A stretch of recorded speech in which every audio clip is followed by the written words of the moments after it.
অগ্নিকাণ্ডের ঘটনায় চাঞ্চল্য ছড়ালো এলাকায়।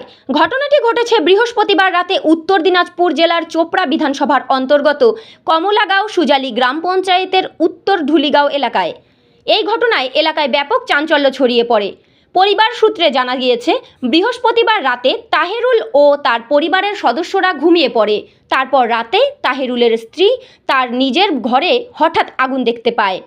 খবর জানাজানি হতেই এলাকার মানুষ ভিড় জমাতে শুরু করে। স্থানীয়রা আগুন নেভানোর কাজে হাত লাগিয়ে দেয়। খবর দেওয়া হয় পুলিশ ও দমকল বাহিনীকে।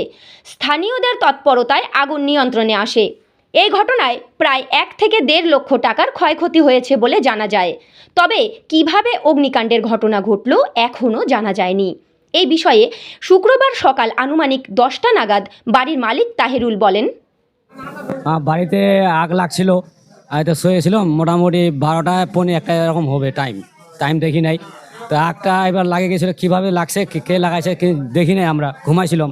তা আমার বউ পুরো একদম টিনের বেড়া তো পুরো আঁচ হয়েছে, বউকে চিচিলাইছে, পুরো একদম দেখছে পুরো আগ লাগে গেছে, একদম গাছটা সব জ্বলে গেছে, আমার টাড়ি ফুক সব জ্বলে গেছে। পুরো লোকজন যায়, ওখানে কল টল ছিল, পুরো আগটা নুবাইছে। হ্যাঁ, অনেকগুলো ক্ষতি হয়েছে। আর আগটা না নুবালো তো আমি না দিশা বলতাম, ঘর বাড়ি আমার খতম হয়ে গেল। তখন গরু বগি যা ছিল, টাকা পয়সা সোনা দাঁড়ি সব খতম হয়ে গেল। তখন মোটামুটি 8 লাখ থেকে 10 লাখ টাকা আমার খতম হলো। তেন আমরা ভুল থেকে আমরা মোটামুটি দেখা পাইছি, আগেটা দিশা পাইছি, সেই জন্য আগটা নুবাই দিছি। আমার না ওটা জানা নাই, দেখি নাই আমরা কে লাগাইছে। না ওটা দেখি নাই, এবার দেখি নাই ওটা। হ্যাঁ, আমি পার্টি গিয়ে বলছি, পার্টি এবার কে কী সমাধান দিয়েছে দোক এবার আমাকে। এখন বর্তমান মোটামুটি 1-1.5 লাখ টাকার মতো ক্ষয়ক্ষতি হয়েছে। আমার বেড়া চলে গেছে, টিন চলে গেছে, অনেকগুলো চলে গেছে, একটা গাছ চলে গেছে, বড় গাছ জামলে গাছ চলে গেছে।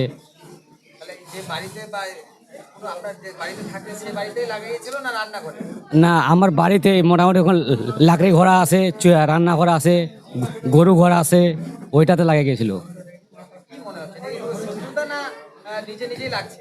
এটা এবার তো দেখি নাই কি করে লাগলো না লাগলো, দেখি নাই এটা, আমি এটা দেখি নাই। না আমার তো ঘুমেতে ছিল না, দেখি নাই এটা। তাহেরুল।